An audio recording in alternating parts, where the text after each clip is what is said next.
Hey everyone, and welcome to Fig 1. This is the stuff I use to clean my bathroom. It's full of hard to pronounce chemicals like alkylbenzene sulfonate, hexoxyethanol, lauramine. Tongue-twisting chemicals like these aren't just in cleaning products. They're in makeup, shampoo, and they can even leach into the food we eat. So how worried should we be about being exposed to these chemicals basically all the time? Is something bad just because the name is impossible to pronounce? I mean, this list of ingredients is for a banana. To get to the bottom of it, I wanted to talk with Tracey Woodruff, a UCSF researcher whose lab studies how different chemicals impact our health and things like pregnancy and fetal development. One thing that has set off alarm bells for a lot of scientists is this chart. It shows how over the past 20 years, diseases like Alzheimer's, Parkinson's, diabetes, and cancer have been rising at a very steep rate. While there are many factors as to why these chronic diseases are rising, Tracey's lab is particularly concerned with a class of chemicals called phthalates, which are used in things like plastic bottles, cash register receipts, nail polish, deodorant, and even protein shakes. Tracey and many scientists are concerned because these groups of chemicals have been proven to cause hormonal disruption and developmental issues in young children and increased risk of chronic diseases. I know, you might be thinking, is there really anything I can do to stop this? But there are changes you can make. And Tracey has some really simple, practical advice for how to reduce your chemical exposures. Tracey, thanks so much for joining us to talk in depth about your research and how the chemicals that surround us every day are affecting our health.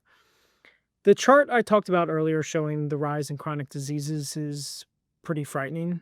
Can you tell us whether we know the causes that are driving these diseases and if there's any evidence to back it up? Yes, I'm happy to talk about this because I think a lot of people notice that there are people in their lives that have illnesses that maybe they didn't have a few years ago. And that has been borne out by the data that we're looking at, which shows that there's been an increase in a lot of different chronic health conditions. So we're talking about things that can affect older people like Parkinson's, cancer, uh, Alzheimer's, dementia, but we're also seeing increases in chronic diseases among children. And children are supposed to be at their most healthy stage, right? You're born and you're starting off with hopefully a lifetime of healthy potential. But what we're seeing is increases in a lot of different concerning health conditions, including neurodevelopmental disorders like autism or ADHD. Certain childhood cancers are still going up. And then also things like early onset of diabetes or obesity type factors that we're seeing increasing. So this is, as you said, happened over a very short period of time. And in fact, what's really interesting or alarming or concerning, depending on whether you're looking at the data agnostically or you are reacting to it as someone who has somebody in their family who has one of these conditions, is that we've seen globally that the global burden of disease has shifted. It used to be that the biggest global burden of disease was things that are called communicable diseases like AIDS or tuberculosis or cholera. And that has gone down. And a lot of that's from, important interventions. Some of them are related to vaccines. But what we're seeing that is replacing it is this growth in these chronic diseases or non-communicable diseases like the cancers, the Parkinson's, the neurodevelopmental disorders. And the rate of increase is greater than the communicable diseases are going down. So it can't be genetics because genetics don't change. And this shift has happened in the last 20 years, really dramatically, as you said. So that's why we're looking at these external factors. So that's the first clue. It's happening over a relatively short period of time. Genetics cannot explain all those increases.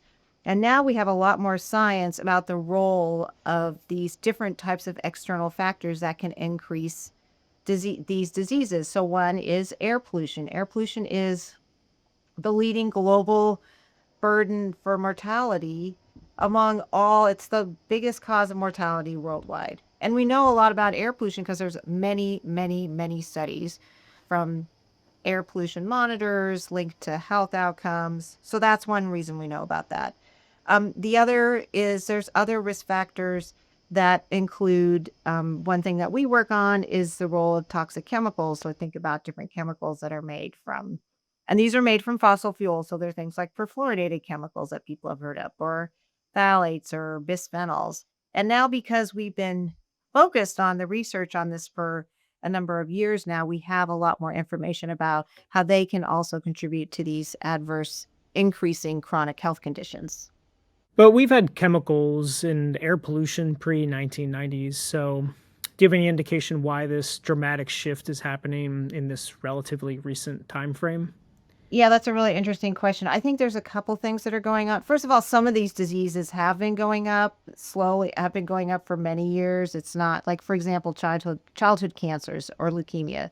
There's actually been a slow increase in that over time since the 70s. Some of them we are seeing more emergent things like early onset of breast cancer, these early onset of increasing colon cancer in younger people. So just to back up about these environmental factors, we've seen a great explosion in the production of chemicals. It starts in the 1950s and it accelerates and has grown, over 15-fold, for example. Another thing that has grown, increased dramatically, particularly since 2008, is plastic production. So plastic production has doubled since 2008.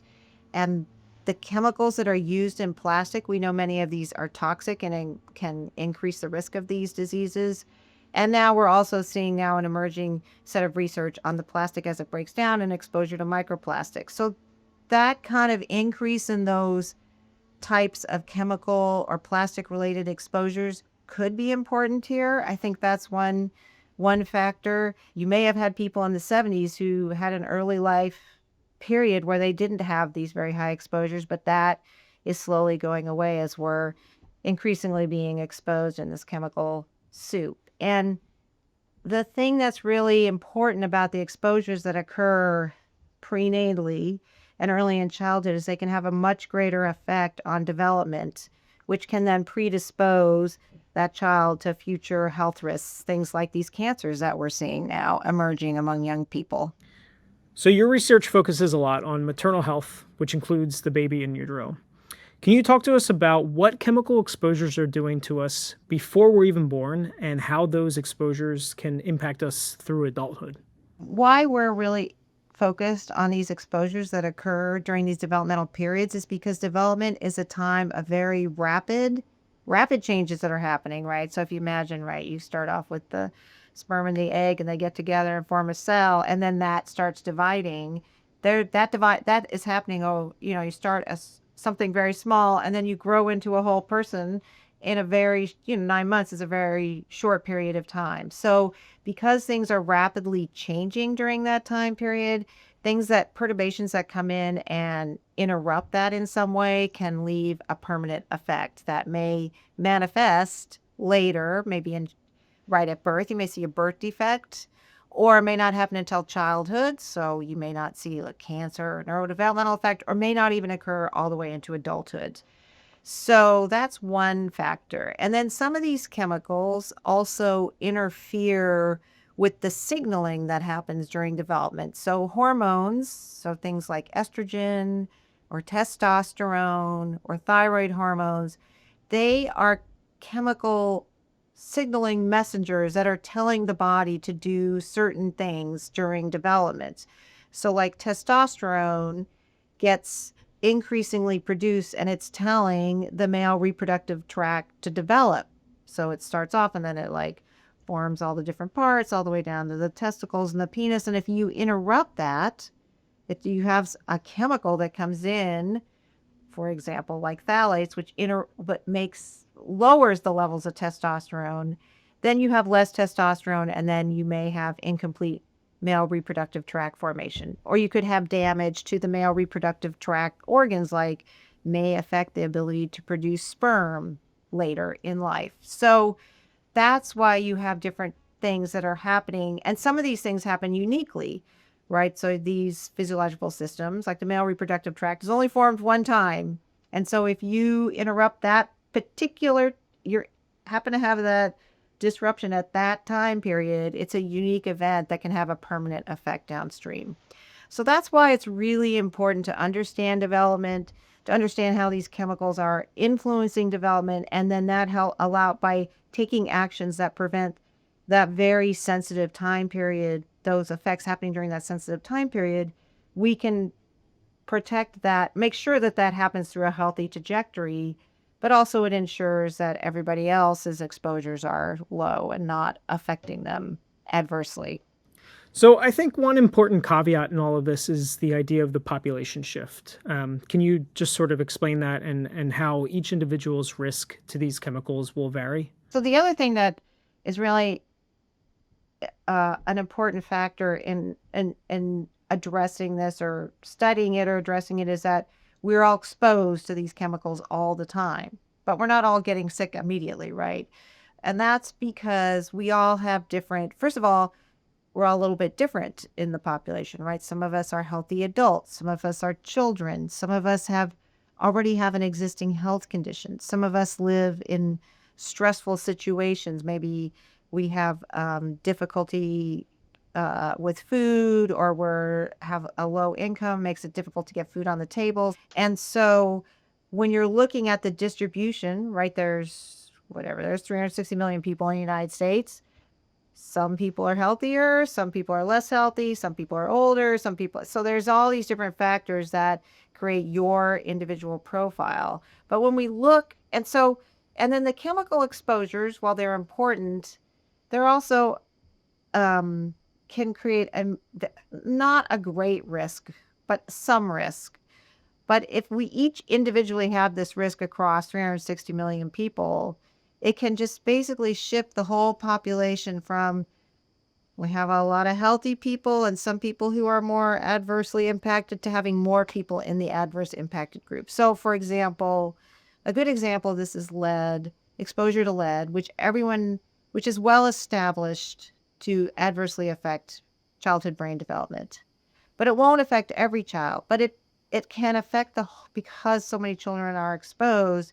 If you just shift the IQ among the whole population, it can go down a few points, but across millions of children, that can result in a lot of children moving into a category where they can have impairment and make it difficult for them to learn in school, and that can have many down the road repercussions. So these chemical exposures are affecting us all differently, depending on things like our age or pre-existing health conditions. Has your lab found any other risk factors that people may not be thinking of? Sure. So one of the things that we do both in our group at UCSF and in collaboration with other research communities across the United States is you can actually measure these chemicals. They're invisible to our eye, right? But we can measure them inside biological samples. They're invisible because they're very small.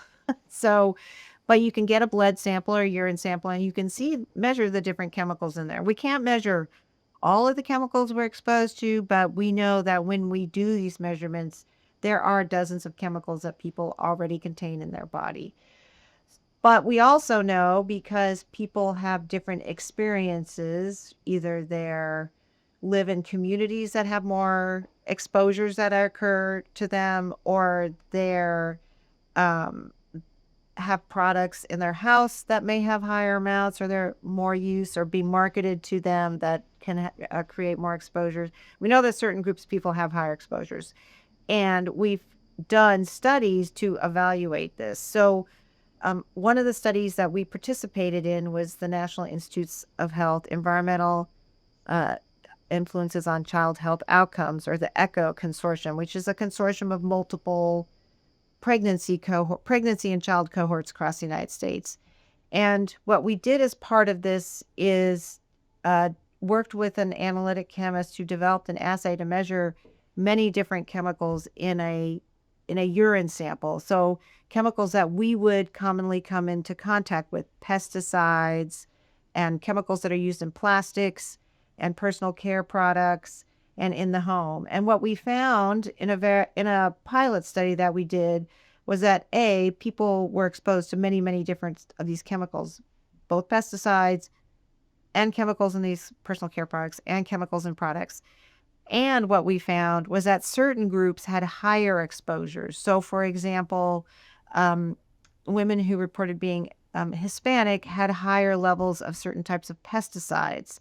And then we also found that women who reported as being Black had higher levels of certain types of personal care chemicals that are associated with personal care products. And we know from certain types of beauty standard marketing, that makes sense, because sometimes, or some of these products that have toxic chemicals are specifically marketed to certain segments of the population, thereby it leads to increasing exposures to some of these toxic chemicals.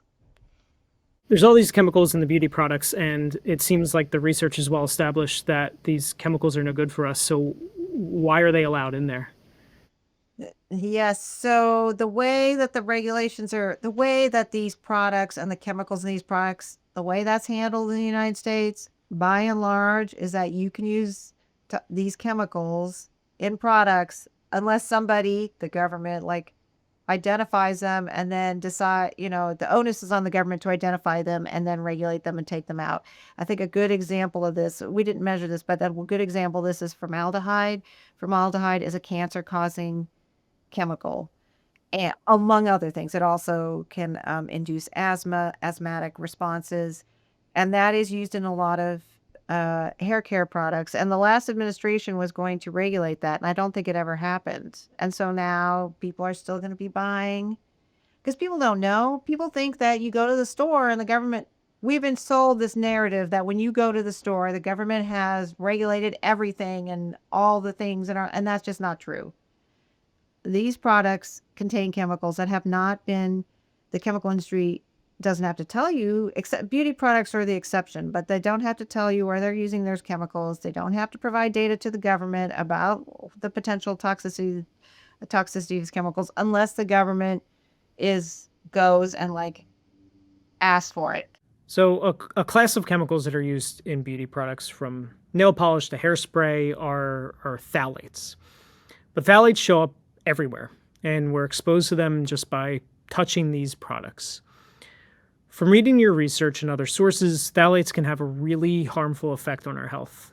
Can you walk us through what we know about phthalates and the really surprising effect that they have on male reproduction? So phthalates are a large class of chemicals. They're used in many different types of products. They're made from fossil fuels and they're petrochemical. They're made from fossil fuels, and they're largely used in plastics. They make hard plastic soft and flexible. So things like IV bags or vinyl flooring or rubber, or plastic toys. Anything that's like a soft flexible plastic could have phthalates in it.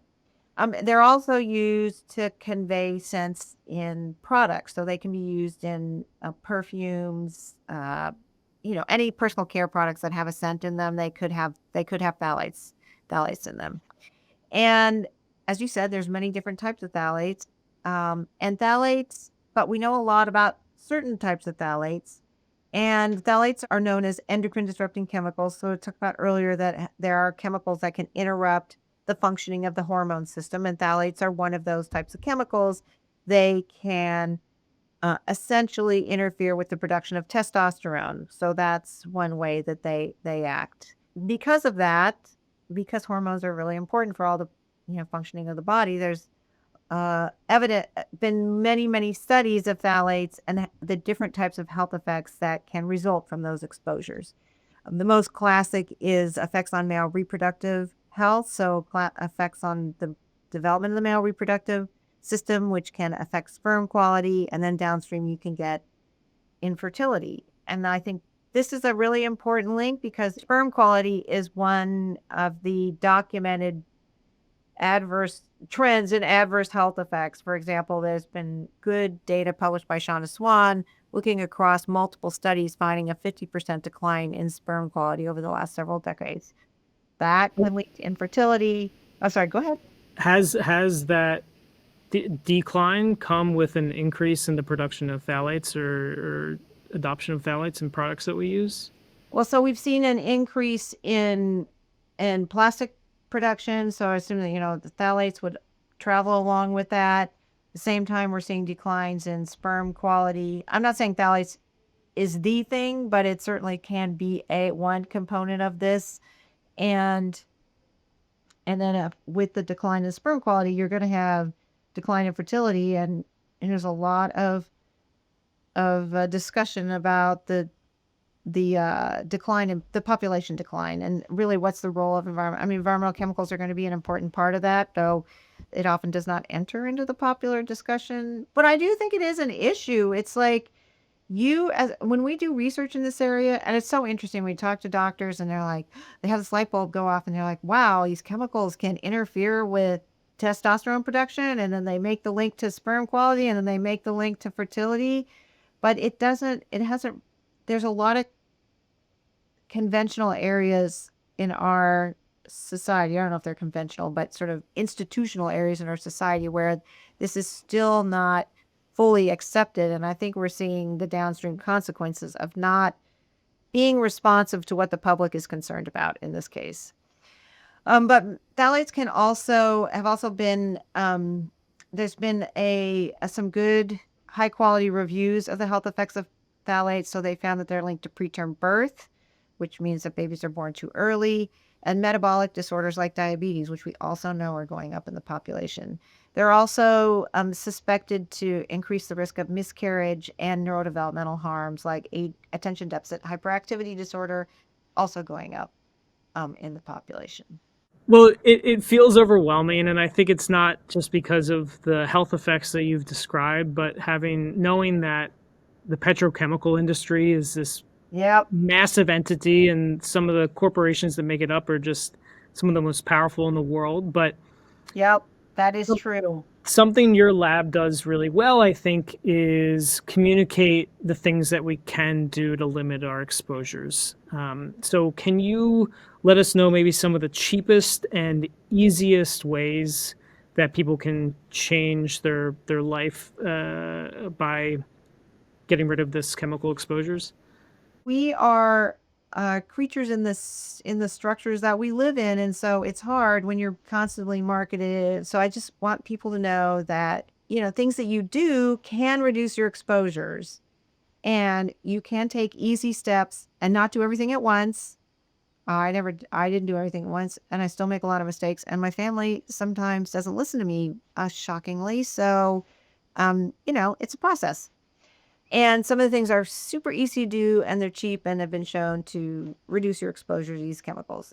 For example, don't microwave in plastic. And I know you buy these things and it says microwave safe. Well, that's actually not been tested by FDA to the extent that we think would be satisfactory. And so just don't do it. And I also cook in cast iron and stainless steel rather than nonstick pans. Nonstick pans often can have perfluorinated chemicals. People are like, oh my God, I have to have nonstick. And it's like, you can make a cast iron pan it can function non-stickily enough. Let's just say it like that. So it's totally possible to do these things. Then that way you can also use stainless steel kitchen tools. Yeah, so you can take your shoes off before you come in the house or minimize dust. Chemicals love to hang around in dust. Microplastics hang around in dust. You can HEPA filter vacuum and wet mop and microfiber cloth are good ways to deal with that. I also eating a healthy diet that's focused on fresh fruits and vegetables and lower on the food chain, we know has been shown empirically to, especially if you're eating less ultra processed foods, less canned and plastic contained foods, will lower your exposures to many of these toxic chemicals. It's been shown empirically in multiple studies. And if you eat organic, it will lower your exposures to certain pesticides. So those are all options. Some of them cost more than others, and so people should, make the choices that work for them. And also, we do, in terms of meat or fish consumption, there are certain types of fish you should be avoiding. So large fish basically could be high in PCBs and mercury. So try to eat lower on the fish food chain. And there's recommendations about that have been also put out by the government. And I just want to show we have multiple versions of these tip sheets on our website, which also talk about the different chemicals that are in some of these different types of personal care products and consumer products. And then I think the other thing that's really important, to the extent that people have the bandwidth, is to, as I said, it's not your fault that there's all these toxic chemicals, but we can collectively work to let the government know that we don't want to have we want to have these toxic chemicals regulated out of our products. We want the government to intervene and make sure that when we go to the store or when we're purchasing or when we're going anywhere, because air pollution is not really going to the store, but it's out there, that we're not being exposed to toxic chemicals. That is simply as much as registering and voting or, joining a group that you think represents you in those situations. There's a whole industry around cleaning, and it feels like I have to buy a different product for every single surface in my house, which means I just have a closet full of like 20 bottles that are a quarter used. What what is this all necessary, or can I just throw them all out and do something else? No, you don't need all those products. I know there's a green seal program, which actually I think this administration got rid of from that EPA implements that, you want to buy products, I choose those. Nonetheless, you can use things that you can easily purchase that are cheaper, like vinegar and baking soda, work really great and produce most of the cleaning that you need to do. So that's what we do is just there's recipes for, I think it's 1/4 vinegar, the rest water. You could just put baking soda and water on things and it pretty much cleans everything. And then we buy. If you're going to buy things, I definitely recommend buying um, fragrance free. And that's different than unscented. Fragrance free means they don't put any chemicals in there to make it smell a certain way.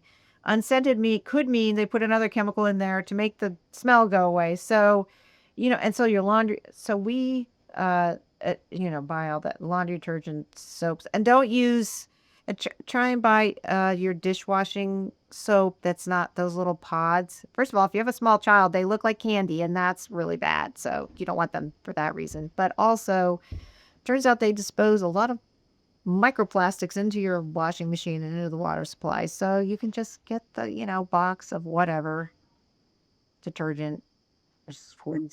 One of the biggest problems is not that we're just exposed to these chemicals, but we're exposed to them every day. And our body might clear them, but the next day we're doing the same thing, we're breathing the same air. And so in thinking of the importance of these chemicals and their health effects on mothers and expectant mothers or people planning to become mothers, is there anything they can do extra to sort of, let's say, do like a body cleanse to have their body in the best shape possible before they become pregnant? Well, I think doing the things that we recommend for everybody helps reduce your exposures to toxic chemicals. The way that you clear chemicals from your body is not to be exposed to them. There's really no scientifically justified cleansing routines. Though I suppose if you're just drinking fruit juice, you aren't really exposing yourself to all the other chemicals that might be in your food. So it's technically a cleanse, but not technically a cleanse. Anyway, the point being that you stop the exposures and the levels in your body will go down. Whether it's the government stopping the exposures in the air pollution or you stopping the exposures through eating lower on the food chain, don't eat really there's a lot of, for example, phthalates. We've shown in studies that you get exposed to phthalates through food that's not prepared at home. That means like fast food, takeout food. So doing things that are about uh, lowering your exposures will help you and then increasing your resiliency. Because if you eat a diet that's high in fresh fruits and vegetables, hopefully organic, you're going to also improve your health, which will make it increase your potential for a successful and healthy baby. Those of us who live in California see these signs, the Prop 65 Yeah. warning signs everywhere, and I've lived here for 10 years, and it's still terrifying to me every time I see them. Are they? What are the warnings for? Why are they everywhere? And has Prop 65 been effective in what it set out to do? First of all, Proposition 65 was passed by the voters, I want to say in the 1980s, somewhere in there. And that was because the voters in California were concerned about toxic chemicals in their consumer products. So they passed a law that said the state of California should identify chemicals that are carcinogen, known to the state of California to be a carcinogen or a reproductive and developmental hazard. And they have various mechanisms by which to do that. And then once that's identified, they have to identify the kind of like amount that could be in a product that might not cause harm. And if they have more of that, whatever that chemical is, lead, for example, in that product, they have to label it that this product contains a chemical that's known to the state of California to cause reproductive and developmental harm. So I want to say, and then there's a lawsuit mechanism associated with it if the stores or whatever don't label it. So it has been actually effective in forcing some reformulation in products. For example, you see a lot less products sold in California that have lead, and actually it forces other places to like pay attention to whether, like, a lot of products have like bowls and things like that, servingware, like from Mexico, used to have a lot of lead in it. Now they've responded by removing lead from those products. So that's a really good thing. It is true most garages you go into in the state of California have this because cars emit toxic chemicals from the tailpipe. Now, it is, people are like, oh, it's just like everywhere. But the reality is, it's still true. So, I think the Prop 65 has been doing a good job of updating their labeling to try and make it be more specific. So, for example, BPA, which is a plastic-related chemical, can be found in the lining of canned foods.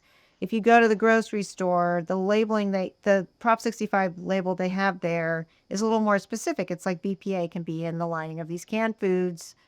So you kind of know which things have it and which don't. And it's a slow process. And unfortunately, the office that implements that in California could use more funds to improve their labeling system. And I know they're very aware of this and they continue to work on this. And I think it's been shown, there was a recent study showing that it had some influence on people's chemical exposures. And so that's a good thing. Is it a crude tool? Well, sure, it's crude, but it still works and it's better than what any other state has. It's not better than what any other state has. It's one of the best the state of Washington also has some very good laws. Every state, a few of these states have good laws, but this really was a leader, and California was really a leader in identifying this. And I think it's been, it's effective, and that has really put California on the map in terms of being a leader in identifying these chemicals that are harmful.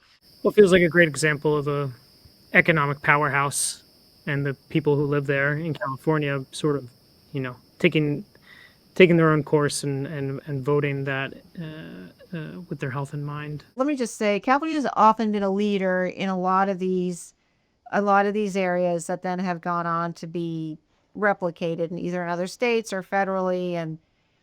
And it's true that Prop 65 has a lot of labeling by California, but the people who implement it have been very responsive to trying to improve how the labeling works and make sure it's more specific. And you can go on the website and, they've been trying to update it to be more specific about what the labeling, why a product has been labeled and what's the component. And so I think that's really important.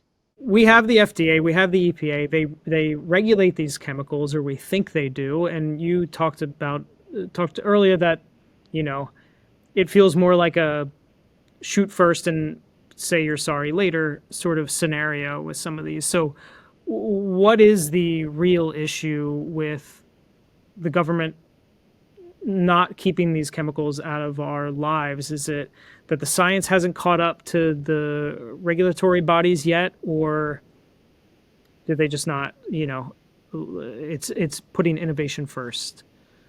The first issue is the way that the laws are set up in the United States for chemicals that are produced and manufactured in the United States. So there's 40,000 existing chemicals on the market that can be used in the market. And a chemical industry can use them in any way they want. And they are using, there's 9 trillion pounds, that's 30,000 pounds per person being produced a year. And the way that the law is set up is that it's on the burden is on the government to go through these chemicals, identify the ones they're going to address, get the data, make the decisions, and then do the regulation. So the burden should really be flipped, that these chemical companies, if they want to sell their chemicals and products on the market, should have to prove that they're not going to, should tell us where they're being used, and then have to provide the data so the government can ascertain that they're not going to pose a threat to human health risk. Now, it is true that the chemical companies will say, "Ooh, you're going to harm innovation and shut down, American manufacturing." So there's two things. One is, I just want to emphasize that regulation is an innovation driver, meaning that if the government says you cannot use this toxic chemical, it's not like the companies are going to say, well, I guess we're just not going to make anything. No, it will drive them to make a safer substitute or an engineering substitute. And we see this time and time again. It's been well documented that the chemical industry, or whoever the industry is, will complain about whatever regulation. They say, oh, it'll cost us so much money, it'll be so expensive. And analyses, for example, analyses of the Clean Air Act, which is required by law, which is about regulating pollution, the types of certain pollutants in the air, has both reduced air pollution and resulted in, has not been as costly as the industry said, and has resulted in huge economic benefits. Not just like we have less people sick and dying, which seems pretty important, less people sick and dying, but also because people are healthier, they're more productive and the economy has grown. So this argument that we're going to stifle innovation and all that stuff is just really an argument to promote their ability to continue to make profits over really people's lives, because people die from these toxic chemicals, and it's well documented. And it's hard because they have a lot of money at stake. And so that's why really people need to speak up about this, because their lives are at stake. Thank you to Tracey for having this important conversation with me. If you enjoyed this video, check out this one that explains why you should throw out your Tupperware and stop microwaving plastics. And be sure to hit the subscribe button for more research and breakthrough stories.